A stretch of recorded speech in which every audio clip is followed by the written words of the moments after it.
Welcome back to the Crypto Rain channel.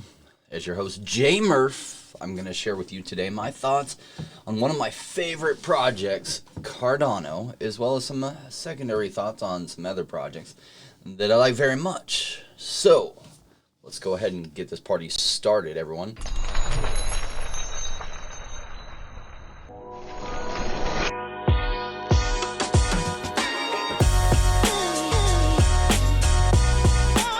Join me, Rainmakers.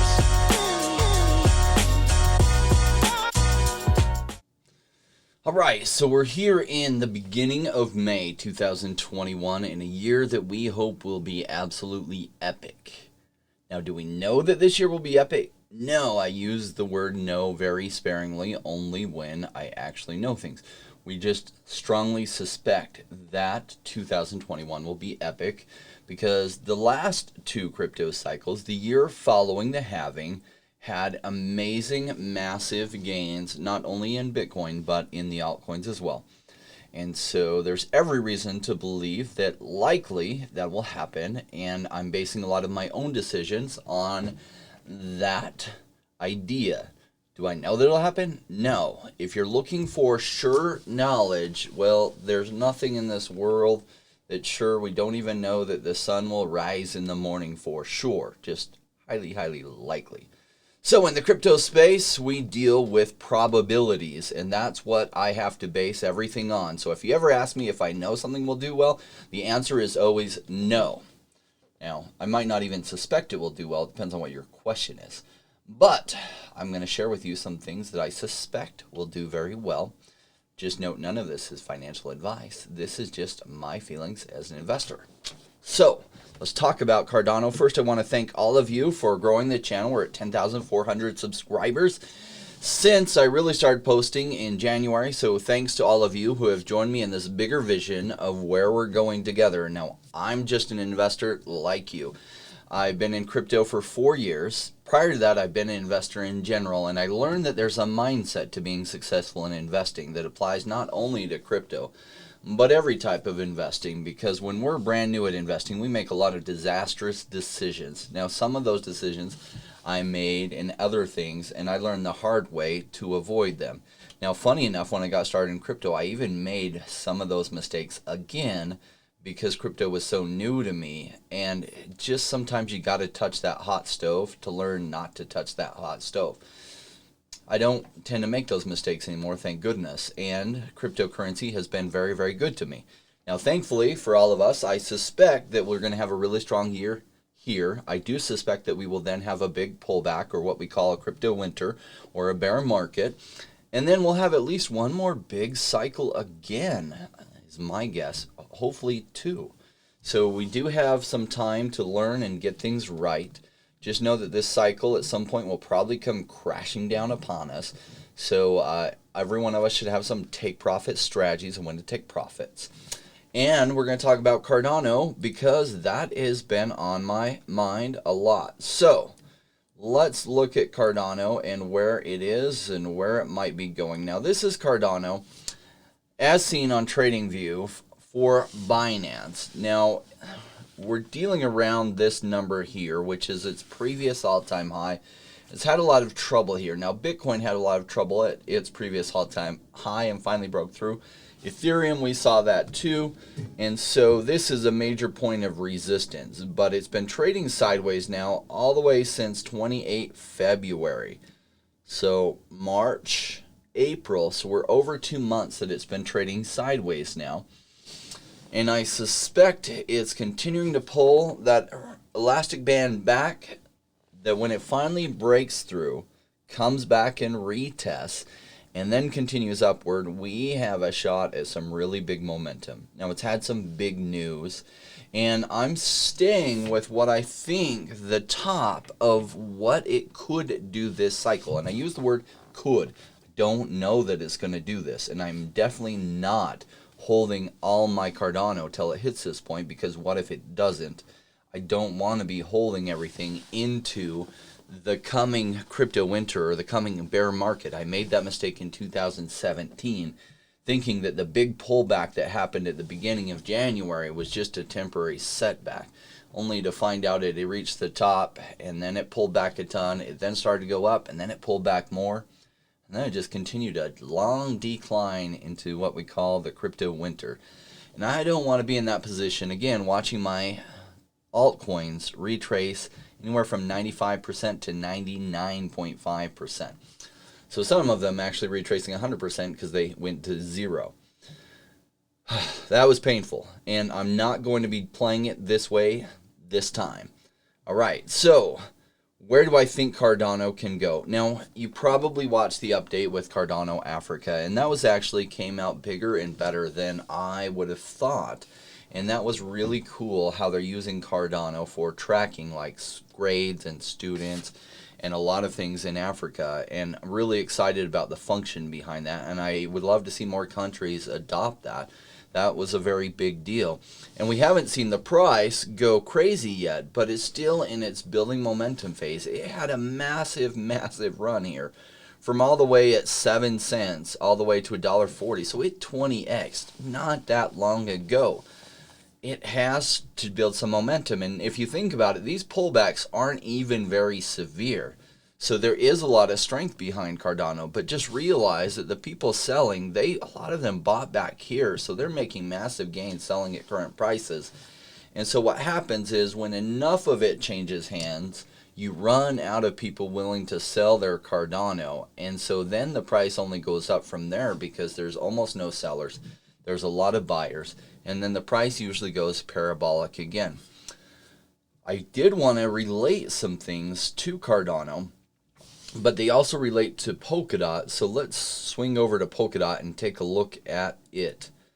Now, Polkadot as well has been trading sideways for a while now. In fact, it reached this peak on the 19th of February, so it has been trading sideways mostly since then. It had this short breakup high and then did a big retracement when the market crashed a week ago, and has been recovering from that. But as far as everything, it is trading sideways. Now, I categorize Cardano and Polkadot in a similar thing in that they're both third generation blockchain technology, and they're some of the leaders in it. Now, they have been temporarily passed up by BNB.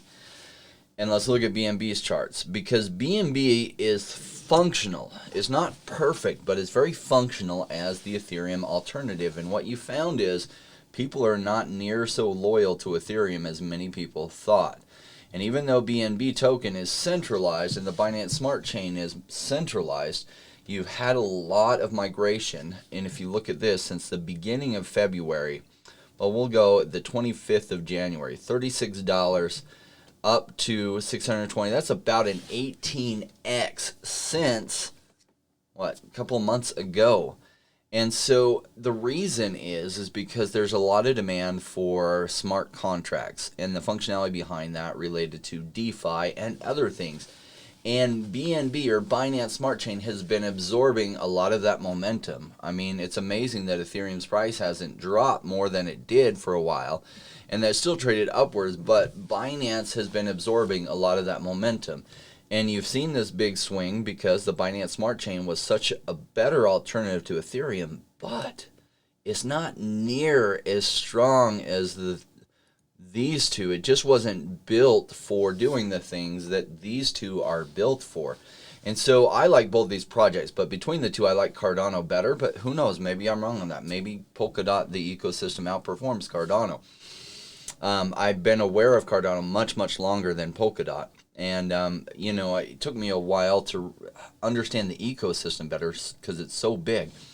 So where do I think Cardano could go to? Well, I still think it could hit some ridiculous numbers.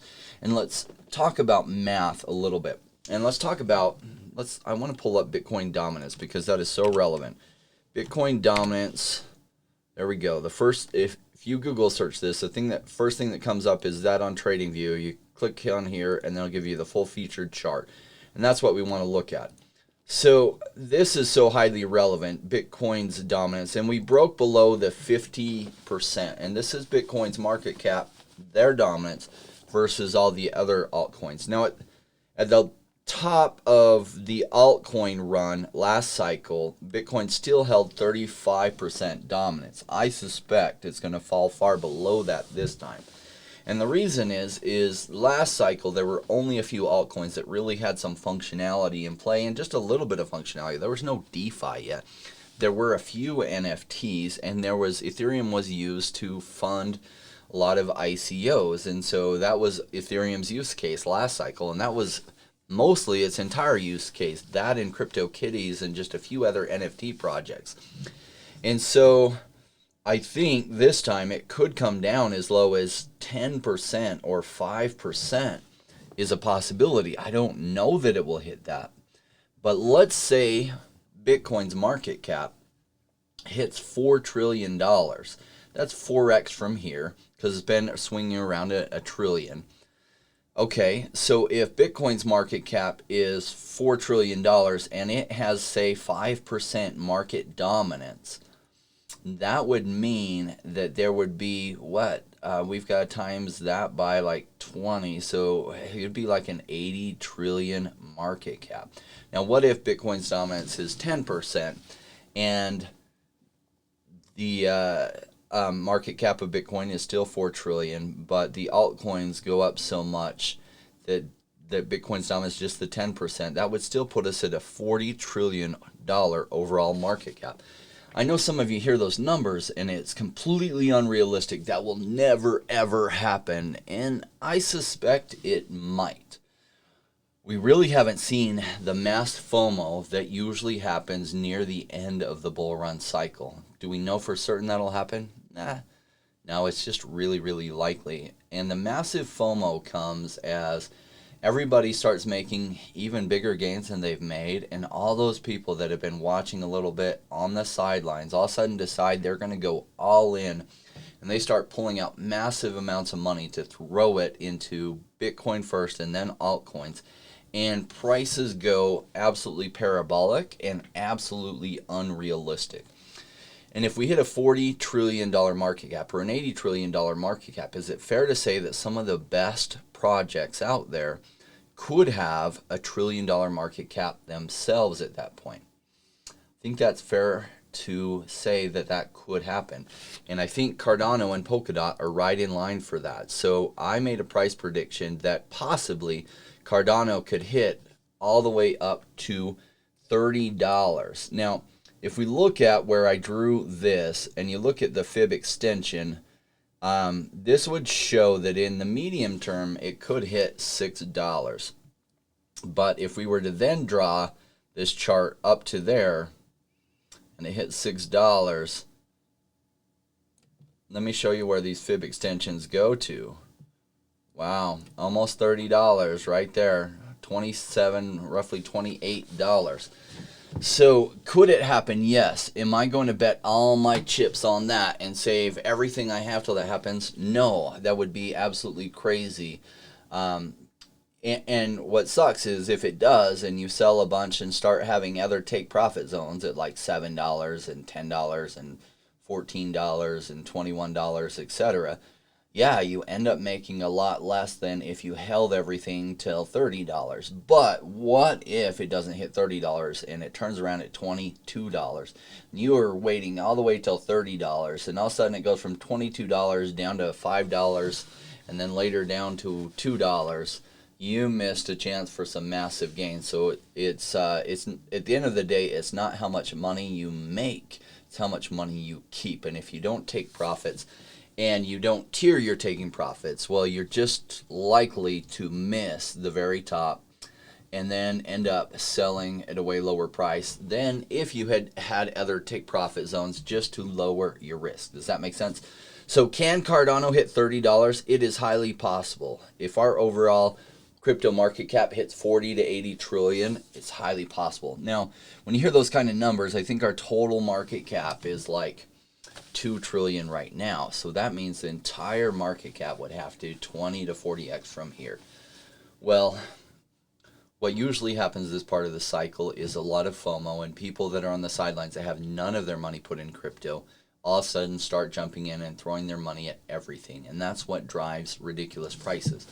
Now, if you think about it, it would seem that in order for a market cap to go from 2 trillion to 40 trillion, you would have to have 38 trillion worth of money come into it. That is absolutely not the case. Because all a market cap is what the current price is times the total amount in circulating supply. But what happens is if all of a sudden everyone decides nobody's going to sell their Cardano, except for like 2 people, and they don't have very much Cardano to sell, but you still have a lot of buyers, the price will then escalate very, very quickly. And even though not very much even changed hands. And so looking at the market cap, don't mistake that you have to, it is a mistake to think you have to have 38 trillion in new money come in to drive a market cap to 40 trillion. That is not the case. All you have to do is have a lot of people thinking that it's going to go up a lot, so therefore they're not selling at all at the current prices. You have a lot of buyers wanting to buy more, and those prices escalate very quickly, and that's usually what happens in the parabolic runs. And that's what we're looking at. So, if you made it all the way to here, I want to share with you some other thoughts that are on my mind as a reward to you. So I think Polkadot will do actually $1 trillion market cap too. I think it's got a long ways to go from here. Now think about what hasn't happened yet, but it's coming down the road. And so in order to make good money in crypto, you have to understand what's going on now, but also understand what's going to be coming down the pipe and how that will affect prices. So pretty soon when they start the Polkadot parachains, their slot auctions, I want to read this to you. Parachain slot releases will be allocated via non-permission candle auctions.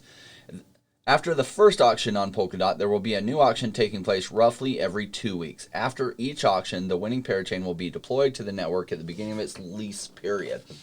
What will start happening once this starts going on and these parachain auctions start happening is the first one will go for whatever amount. And I think it will shock everyone for how much it goes for. Now, they're not buying the parachain, they're leasing the parachain. And in order to win the bid, they have to bid how much Polkadot they are going to stake.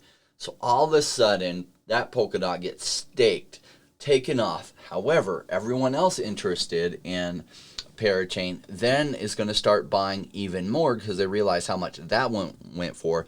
They want to guarantee that they get one. And there will be a mad run on buying Polkadot so that they can win these parachain auctions, and then it then gets staked and removed from the circulating supply for 2 years. And then you have a bunch of people fighting for the third one. And these prices are going to go absolutely bananas.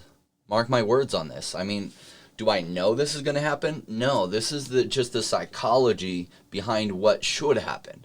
There's always a difference between what should happen and what does happen. This is how I'm informing my own decisions. As to the decisions you make, really, I'm not your financial advisor. You get the privilege of making those decisions for yourself and also the responsibility of making those decisions for yourself. So none of this is financial advice. This is just me understanding economic psychology and how it is likely to play out, but not guaranteed that it will play out. Because if you think BNB has gone parabolic, it has. But I suspect these other ones, as their functionality comes online, they will be then taking some of the stuff that moved over to BNB, and they will want to be involved with Cardano or Polkadot's ecosystem. Just their solutions are a lot bigger than I think a lot of people imagine. And Charles, having worked on Ethereum and also continue to work on Ethereum Classic even up until recently, understanding the Ethereum virtual machine so well, my guess is they set things up so easy for people to come over from, and entire projects to come over from Ethereum to Cardano, that you will see a mass exodus of projects coming over, even more than what you've seen projects go into the Binance Smart Chain.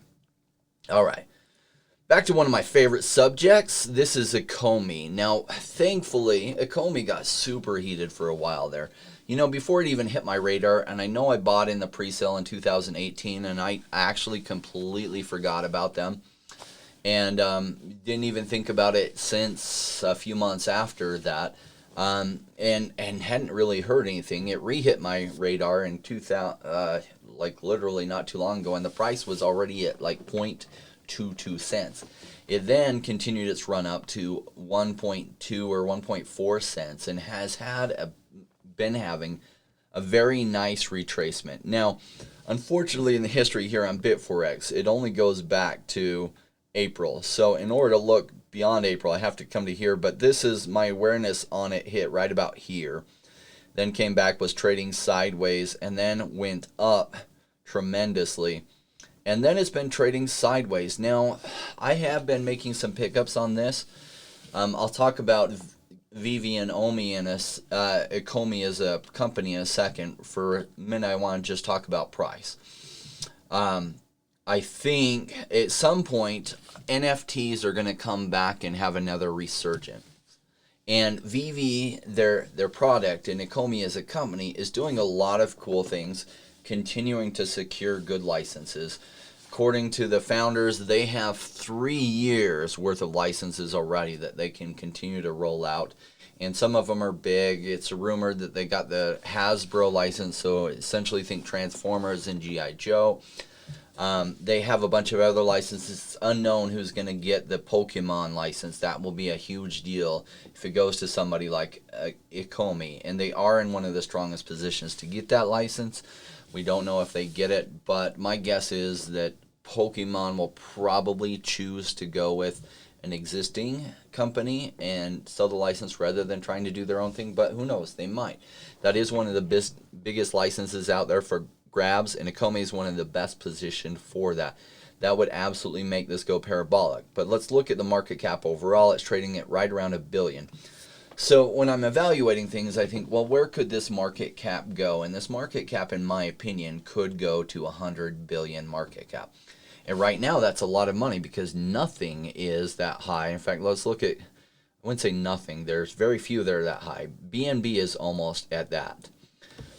So you think, well, could Ecomi compete with BNB as smart chain? Realize that by then, Binance or BNB is going to have a much higher market cap. So will Cardano and Polkadot and many other things. So Ecomi might only be in the top 20. And I think it's one that could hit the top 20. Why? There's so much like for it, and it's such a pumpable coin. For sometimes some reasons that aren't very good. Some reasons that are very good are that the company has continued to deliver pretty well. They've actually had more growth than they expected, and they got caught up short on that. And then they have improved things, and they've run into some growing pains like every other successful company has. But they continue to deliver pretty well. If you think about NBA Top Shots, they've run into some of the same scaling problems. They weren't prepared for the amount of people that were interested. A lot of these projects have had similar problems. And so they're delivering good value. They're now trading sideways. What's happening is a lot of these tokens that people acquired cheaper, they then are selling into the demand. So there's more selling than there's going on buying. And eventually you run out of sellers. And then it goes parabolic again. Now, I have put a couple different levels of buy orders in that have been triggered, and I'm happy about that. I am greedily hoping that it comes back down to this resistance level where I will be buying a ton more. Now, I don't know that it will come back to that. So that would be great, but that's why I had these two other levels where I had buy orders in, because I don't know for certain that it will come back this low. I just hope it will. But overall, as a company, their rollout, the last one has gotten smoother. For a while, I was buying a lot of the NFTs and less OMI. Now that has switched because we're no longer in the early stages, and they keep increasing the number of copies of each thing that rolls out. Like the DeLorean, they released 30,000 of the common, which is a lot. So that's a concern. And so some of the early stuff tends to do really, really well in appreciation as more people continue to come in the space. So for a while, I was focusing on buying a lot of the actual collectibles themselves. Lately, more of my attention is focused on the OMI token, as it's a nice, because back when the price was here, there were still some really good collectibles available on the market. And Omi was at all-time highs, like really high all-time highs. Since then, Omi's pulled back, making Omi a lot more attractive, as well as none of the original stuff is available on the actual market directly to purchase from VV, though you can buy it on the resale market. And you can buy it at 4 or 5 or 6 or in some cases 10 times what the cost of the original was. And so that's why Omi has been more attractive to me. I like to buy low so that I can sell high. If I end up buying high, makes it really hard because then I'm trying to sell it higher, right? So to me, I'm making some pickups there. I did want to talk a little bit about a project I followed a lot, and that's Wanchain in general, but they have Wanswap, and I don't know if it will do what QuickSwap has done. And QuickSwap is basically kind of like Wanswap, but on Matic. And Matic, which is rebranded to Polygon, but Matic and Polygon have taken off. There's a lot of people now moving things, especially in the gaming sector, over to Matic because it's just so much cheaper and faster than Ethereum. So it is absorbing especially a lot in the gaming space, and Matic has always targeted the gaming space, so they're having some success in that. And the swap that they built on top of Polygon or Matic, QuickSwap, their token related to that has gone absolutely crazy the last couple of days.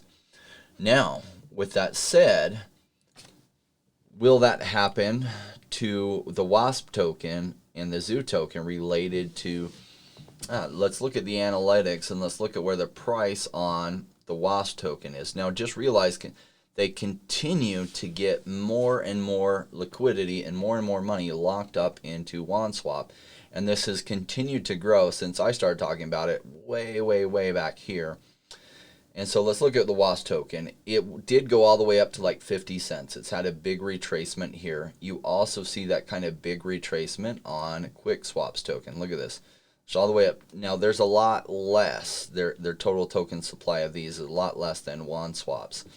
So that's why the price on these is so high. The total market cap, though, now is pretty high, too, at $168 million. But the price did go to over $500 before then retracing all the way back to $153, and then has gone parabolic again, and now having a nice retrace. But it went up to, what, $1,500? And over 1,500, and then is having a nice retrace or pullback. So could that happen here? I don't know that it will. It just might. Let's see if, I don't remember if this then gives me a chart. Yes, it does. Okay. So see how it went to 50, it actually hit like right at 50 cents before. But look, the price, when I started talking about it, this was 2 cents.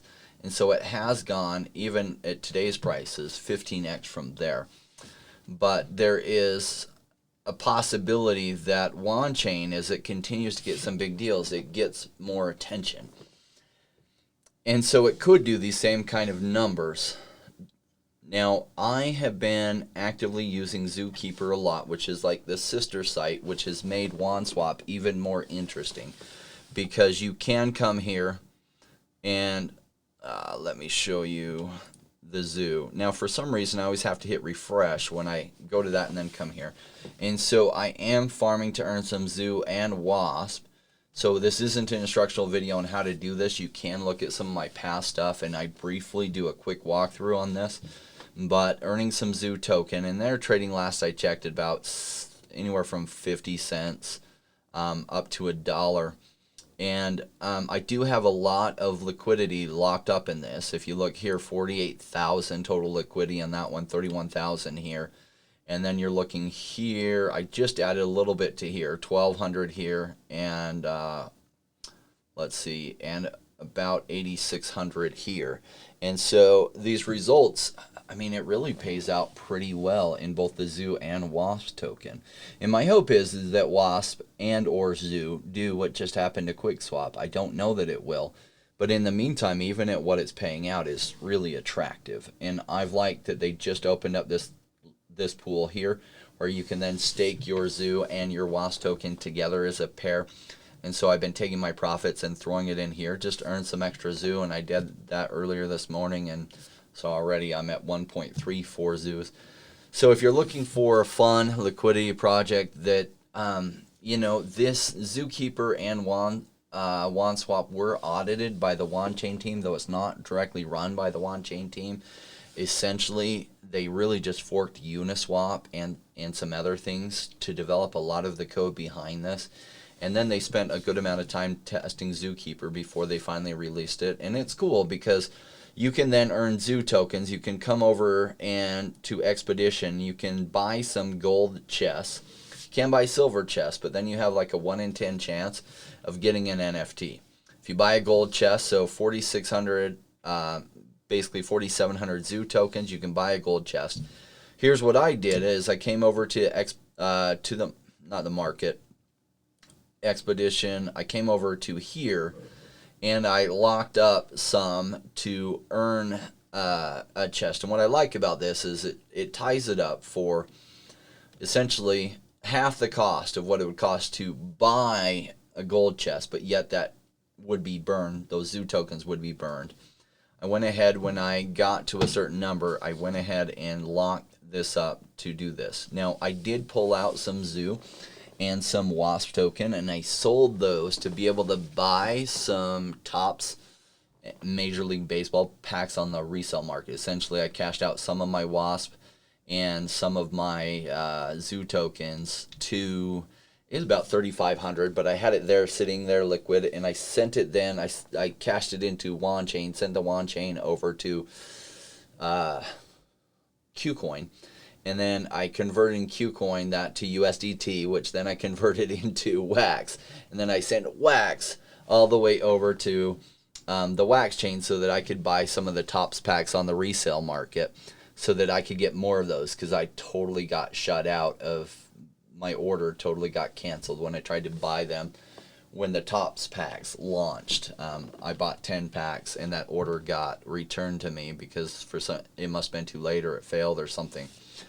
So anyway, I did get some packs, and that's one of the ways I put some money into it. So that cashed out all my Zoo, and I had to start accumulating all over. But I did lock up some of my Zoo towards here. And then my next strategy is when I get to 4,600, I'm going to put some into this.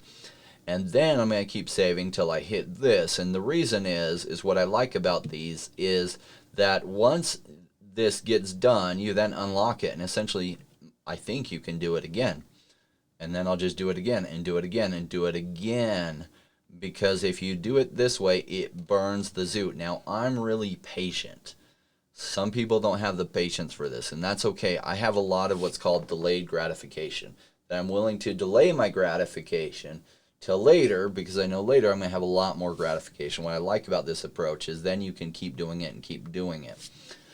So that's my approach overall. What you all do, it's on you. I just thought I'd share with you my overall strategy. So right now we broke below 50% dominance. And notice when this goes lower than this, it's kind of like a fulcrum or a lever. And as it goes lower, I mean, really altcoins go parabolic versus Bitcoin's price. And I expect from here Bitcoin might 3 or 4 or 6x from where it's at. But I suspect many of the altcoins will do 10 and 20 and 40 and some of them 100 or 150 and 200x from here. Really looking forward to that. All right, guys, that's my overall thoughts as of the beginning of May. Remember, none of this is financial advice. We're all big boys and big girls, and we get to make decisions for ourselves on what we're going to do, and we get to take ownership of that. And I do try to shoot it straight with what I'm seeing and what I'm doing, so that you can understand how I think as an investor that has led me to not every decision being successful, just often successful. But there's a big difference between always successful and often. But for me, often has worked out really well. So I want to thank all of you for joining me. I'm going to let Manuela take it away with the Rainmaker song for all of you. Success is falling, flowing like rain. The timing's right, we're getting paid. Come on, Rainmakers, let's make this happen.